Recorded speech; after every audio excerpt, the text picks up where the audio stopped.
फळाच्या रूपाने प्रसादही मिळाला। मी त्या आजोबाईला नतमस्तक होतो आणि आपण सर्वजण बराच वेळची आमची सगळ्यांची भाषणं ऐकताय। आपल्या या जिल्हा परिषद सर्कलची ही गणावर घेतलेली 9व्या गणामधली बैठक आणि त्याला आलेले सर्व महाविकास आघाडी तथा इंडिया गठबंधनचे सर्व पदाधिकारी कार्यकर्ते मित्रो, मी अण्णांना धन्यवाद देईल आपल्या चंद्रकांत दानवे साहेबांना की त्यांनी आज नवीन आपल्या ज्येष्ठ नेते कार्यकर्ते महेंद्रजी पाटील यांना आपल्या सोबत घेतलं। त्यांचाही आशीर्वाद मला मिळाला आणि आमचे प्रशासनातले जुने सहकारी BDO पांडव साहेब यांनाही आज मला त्यांनी आधीच फोन करून सांगितलं होतं, साहेब तुम्ही आज आमच्या गावाला येऊ लागले, मी तुम्हाला भेटायला गावात आलेलो आहे आणि मला भेटायचं आहे आपल्याला। आणि आज योग असा आला जुळून की नुसती भेटच नाही झाली, दुग्ध शर्करा योग आला की त्यांनी सक्रिय भाग घेण्याची भूमिका आजपासून पार पडली। हां, आता जमलं,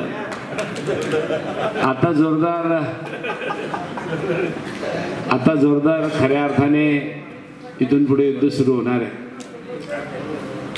मित्रो, मला उमेदवारी ज्या नेते मंडळीने दिली ते सर्व महाविकास आघाडीतल्या नेते मंडळीला मी परत एकदा धन्यवाद देतो। आणि हे जे महागठबंधन करायची वेळ आपल्या देशामधल्या काही ठराविक पक्षाला आली, त्याचं काय कारण आहे?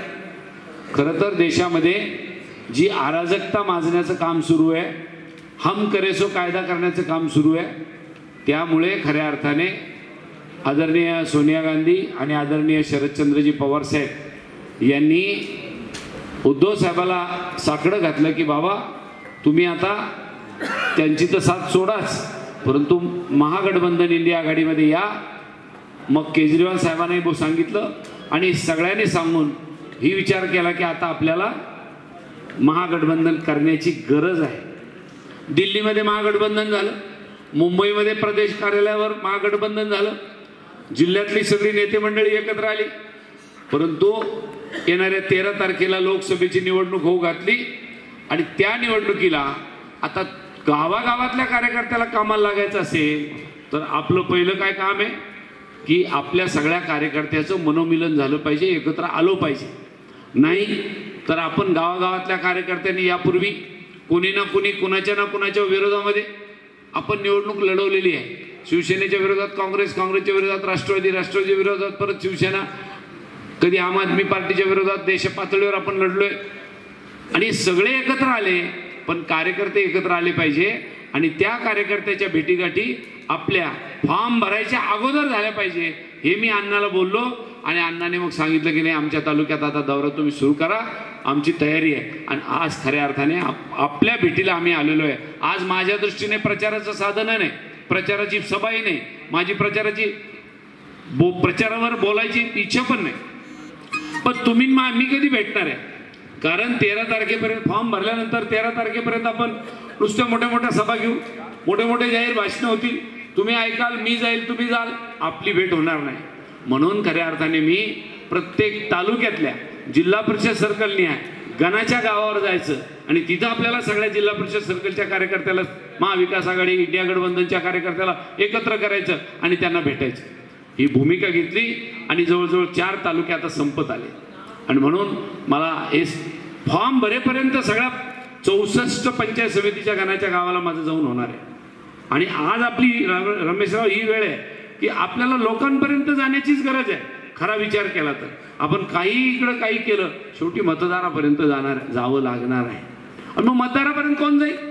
1,500 खेडी आहे, 20 लाख मतदान आहे, 200 बूथ, 2000 बूथ आहे, 6 विधानसभेचे मतदारसंघ आहे, त्यातली 10 शहर आहे, 9 नगरपालिका आहे, 1 महानगरपालिका आहे, एवढा मोठा मतदारसंघ आहे।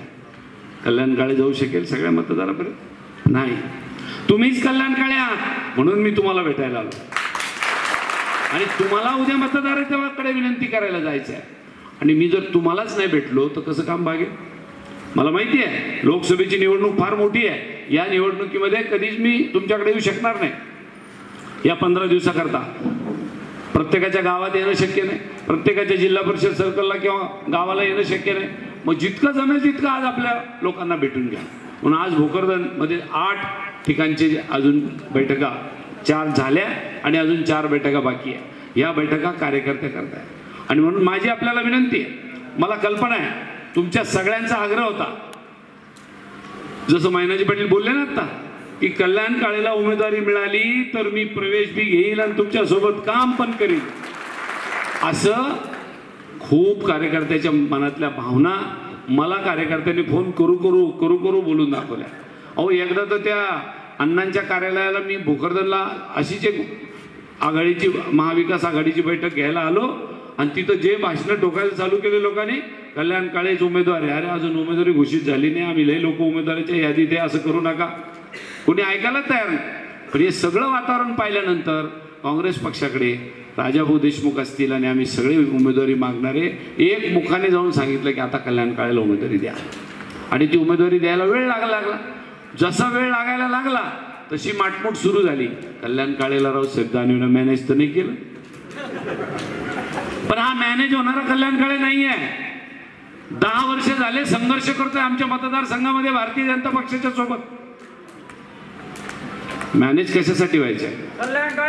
देऊन देऊन काय देणार आहे? पैसे. अरे पैसे अडकेने काही होत नसतं. तुम्ही आधी ताजे पैसेवाले झाले, मी खानदानी पैसेवाला आहे. बबनरावला माहिती आहे.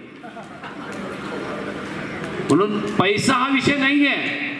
इथं बसलेल्या कार्यकर्त्याचं प्रेम लागतं आणि त्यांनी माझ्या खांद्यावर जर मान टाकली तर मला त्याचा विश्वासघात करणार नाही याचा विश्वास त्याला द्यावा लागतो. इथं तर दर 5-5 मिनिटाला काय बोलतील याचा भरोसाच नाही. चालता चालता गळा कापतेत रमेशराव कधी का. इथं तर दर 5-5 मिनिटाला काय बोलतील याचा भरोसाच नाही. चालता चालता गळा कापतेत रमेशराव कधी कापतील भरोसा नाही. आणि आम्हाला ही सवय नव्हती तिकडच्या लोकांना. हे आलं 2009ला तिकडचे लोक बळी पडले त्याला. आता रमेशरावला जास्त माहिती आतून बाहेरून, आम्हाला काही नाही बोलायची गरज नाही. हा नाही आता भरून घेतलं मोठं. आता काळजी करायचं कारण राहिलेलं नाही. आणि म्हणून आपल्याला विनंती करतो की आता तुम्हाला मी एक फॉर्म आणलाय. त्या फॉर्म मध्ये आपल्या प्रत्येक पक्षाचे 5-5, 10 कार्यकर्ते एकत्र करायचे आणि त्या कार्यकर्त्याची कमिटी करायची, बूथ कमिटी. आणि त्या बूथ कमिटीला 8 दिवसाच्या आत एक प्रशिक्षण द्यायचं की जेणेकरून त्यांना काही ना काही पुढे आपल्याला कशा पद्धतीने मतदार मिळालं पाहिजे याचा विचार करायचा. या पद्धतीने आपण जाऊन कुठल्याही परिस्थितीमध्ये मला आपल्याला विनंती करायची आहे, प्रत्येक मतदार राजाकडे जा, आई, काका, दादा, बाबा, आणि त्यांच्याकडे जाऊन त्यांना विनंती करा की कल्याण काळेला मतदान द्या. जेव्हा तुम्ही त्यांच्याकडे जाल ना तेव्हा ते म्हणतील हो बरं झाला आला, आम्ही त्यालाच मतदान देणार होतो, परंतु बरं तू येऊन आम्हाला बोलून गेला, बस चहा पिऊन जा. हे मतदार म्हणणार आहे यावेळेला आपल्यासाठी. लोक तुमच्याकडून पैशाची अपेक्षा करणार नाही, पण किमान आपण त्याच्या घरी जाऊन आवतनं तरी देऊन आलं पाहिजे, त्याला विनंती तरी करून आली पाहिजे, आपली झोळी तरी पसरली पाहिजे की बाबा आमच्या झोळीमध्ये तुमचं मतदान टाका. हे म्हणायला आपल्याला जावं लागेल. आणि एकदा का आपण गेलो, नाव काय तुमची भावकी आली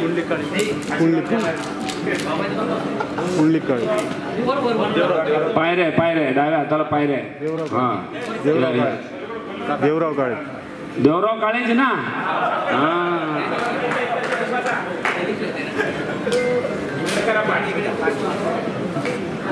आता काय झालं तुम्ही काय करा आता तुमची पाठ जिकडे तिकडे तोंड करा. हा करा अजून इकडे तोंड उजवीकडं. हा करा, जमलं आता जमलं. हा ते चार आता लय भानगडी नका करू. हा आता मला भाषण करू द्या, नाही तर तुम्ही मध्ये मध्ये काठीवर करता पुन्हा. तर मला सांगत होतो माझ्या वतीने आपल्याला विनंती करायला जायचंय आणि त्यांना विनंती केली की ते आपल्याला मतदान देणार ही 100% गोष्ट खरी आहे. कारण मला सगळ्यात जास्त फोन जर कुठून आले असेल कार्यकर्त्याचे आले पण मतदार राजाचे पण आले की कल्याण काळे तुम्ही यावेळेला उमेदवारी घ्या, आम्हाला त्याला पाडायचं आहे, पण पाडायला पैलवान तुमच्यासारखा लागतो, कारण तुम्ही थोड्या मताने पडलेले आहे, थोड्या फरकाने पराभव झालेला आहे. आणि मग अण्णा म्हणले तसं माझ्या डोक्यात खटका फुलंब्री विधानसभेचाच होता 3 महिन्यापूर्वी. आता मात्र ह्या 3 महिन्यात 2 महिन्यात हळूहळू मला राजाभाऊने तयार केलं. अगोदर तर अण्णा पक्के आहे घोड्यावर बसवायला माणसाला. हे म्हणलं नाही आता तुम्हाला लढावंच लागतं. मी म्हणलं बरं अण्णा तुमची तयारी काय? अण्णा म्हणजे तुम्ही काळजी करू नका, आम्ही रात्रीचा दिवस करू, पण आपण निवडून आणू यावेळेला. आणि यावेळेला डॉक्टर मला म्हणले डॉक्टर साहेब परिस्थिती चांगली आहे, तुम्ही यावेळेला नाही म्हणू नका. तुम्ही 14ला आणि 19ला नाही म्हणले, माझं काय म्हणणं नव्हतं, पण आता नाही म्हणू नका. आणि सगळ्यांचा शब्द होता, म्हणलं आपण आता कोणाला नकार देणं हे सुद्धा योग्य होणार नाही. आणि म्हणून पक्षाने महाविकास आघाडीने मला उमेदवारी दिली. मी आपल्याला विनंती करायला आलो, आपल्या बूथवर किमान एका बूथवर 200 मताची लीड मिळाली पाहिजे. काँग्रेस आणि राष्ट्रवादी एकत्र आली तरी 100-100ची लीड मिळते. आता तर आपल्यासोबत शिवसेना आहे. आता आपल्याला काळजी करायचं कारण राहिलेलं नाहीये. मी पुन्हा सांगतो आपल्याला, शिवसेनेसारखा कट्टर सैनिक कार्यकर्ता हा साधा सुद्धा कार्यकर्ता नाही. ही जी भारतीय जनता पार्टी आहे ना, या राज्यामध्ये लहानची मोठी कोणी केली तर ह्या लोकांनी केली, शिवसेनेवाल्याने. नाही तर त्याला आम्ही नव्हतं सुधरून दिलं आतापर्यंत. BJP वाल्याला सुधरून दिलं नव्हतं. एखाद्या दुसऱ्या मतदारसंघात होते ते, परंतु सरसकट त्यांचं कुठेही परिस्थिती चांगली नव्हती. पण शिवसेनेच्या बोटाला धरलं, शिवसेने त्यांना चालायला शिकवलं आणि नंतर मात्र ते खांद्यावर बसले. आणि ते काय म्हणते ना गावाकडे कानात, मी नाही म्हणत ते, त्या अजित दादा म्हणते. म्हणून मला आपल्याला सांगायचं आहे की अशा विश्वासघातकी पक्षापासून शिवसेनेने सोडचिठ्ठी घेतली आणि काँग्रेस सोबत आले. त्यांच्या लक्षात आलं आपल्याला पाठीत खंजीर खुपसणाऱ्यापेक्षा, मित्रापेक्षा समोरून लढणारा शत्रू बरा. आणि उद्धव साहेबांनी महाविकास आघाडी सोबत सलगी केली, आपल्यासोबत आले, महाविकास आघाडी केली. आणि आज रात्रंदिवस फिरताय. आणि काँग्रेसने आणि राष्ट्रवादीने सुद्धा 2 पावलं मागं सरकून मोठा भाऊ म्हणून त्यांची ताकद जास्त आहे, आपण राज्यात लोकसभेच्या जागा सुद्धा त्यांना जास्त दिल्या पाहिजे, त्या जागा जास्त देण्याचं काम केलं.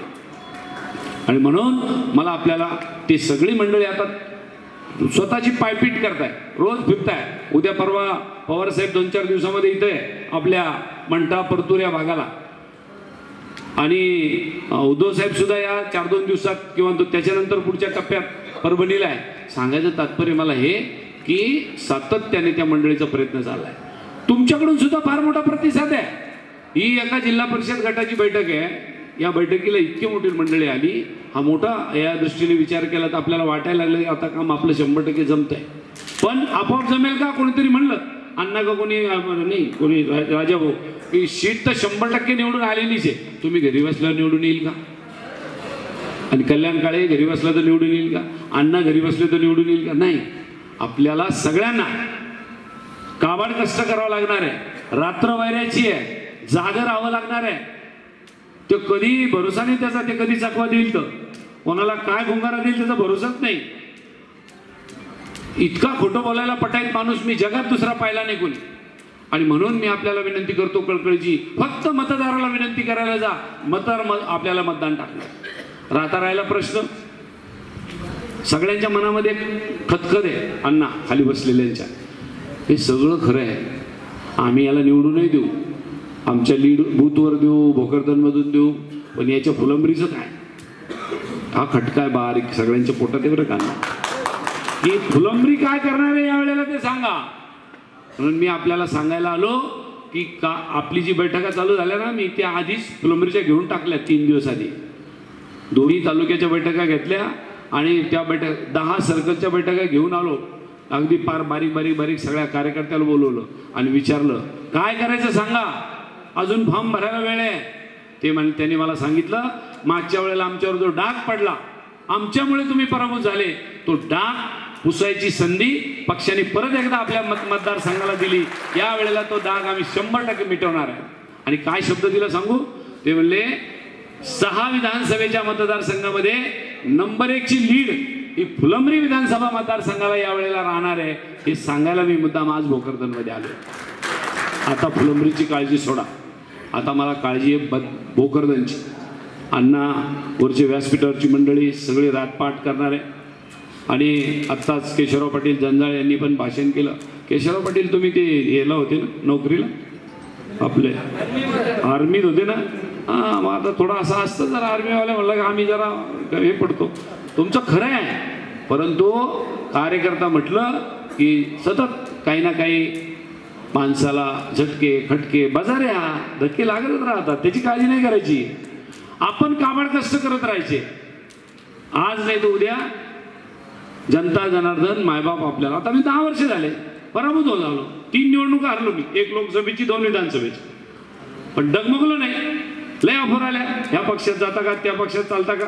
अण्णा तर लय बरं म्हणले मला, अजित दादा बोलवायचे मला, अरे कल्याण काळेला घेऊन या. आणि 2019ला अण्णा म्हणजे आपले चंद्रकांत अण्णा यांनी सांगितलं की दादाचा निरोप या. मी मी बरा इथं.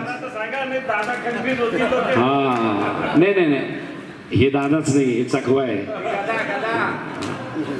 तुम्हाला सांगतो, मला त्यातला विनोदाचा भाग सोडा, परंतु संघर्ष करायची भूमिका गेली 10 वर्षापासून मांडलेली आहे. आणि अजिबात हलायचं नाही. आपल्यालाही जाता जाता शब्द देतो, आपण मला निवडून द्या. आणि मी एक शपथ घेतली होती 2004ला विधानसभा लढताना, उठणार नाही मातणार नाही, उठणार नाही मातणार नाही, घेतलेला वसा टाकणार नाही. आपण मला निवडून दिला आणि माझ्यावर विश्वास टाकला, त्याचा कधीही तुमचा विश्वासघात होऊ देणार नाही. हा शब्द मी आज आजूबाईच्या या गावामध्ये देऊन जातोय. कारण हे कडक देवस्थान आहे, सोपं नाही आहे. हा, त्याला चांगलं करता येतं. या देवस्थानाला कोणीतरी म्हणलं तुम्ही आज आले, आता तुमचं भलं झालं, पण चुकीचा वागला त्याचं बिस्मिल्ला बी आहे. आणि म्हणून मी आपल्याला शब्द देऊन जातो की यानंतर बाकी सगळ्या मतदारसंघामध्ये चांगलं आहे. तुम्ही मागं पडू नये याची काळजी घ्या. शिल्लोडला जाऊन आलो मध्ये मी, तिथं सुद्धा वातावरण जोरदार आहे. तिथं तर लोक काय म्हणले, आता लय दिवस झाले राव, जे त्यांना 30 वर्ष झाले त्यांना, तर आम्हाला तरी 15च झाले, आम्ही लगेच ओळखला गडी. आणि यावेळेला आता लोक म्हणते नाही अजिबात नाही जमत आमचं. पण शिल्लोडवाले म्हणले नाही नाही नाही नाही, आम्हाला लय थापा मारल्या, आता आमचं जमत नाही. म्हणून त्यांची पण तयारी जोरदार झालेली आहे. आता भोकरदन आणि जाफराबाद तुमची तयारी जोरात करा एवढी विनंती करतो. आपण सगळेजण आलात त्याबद्दल आपले आभार मानतो आणि थांबतो. धन्यवाद. जय हिंद, जय महाराष्ट्र. आलेल्या सर्वांचे या ठिकाणी आम्ही आभार मानतो. खूप खूप धन्यवाद. आणि हा कार्यक्रम या ठिकाणी संपला.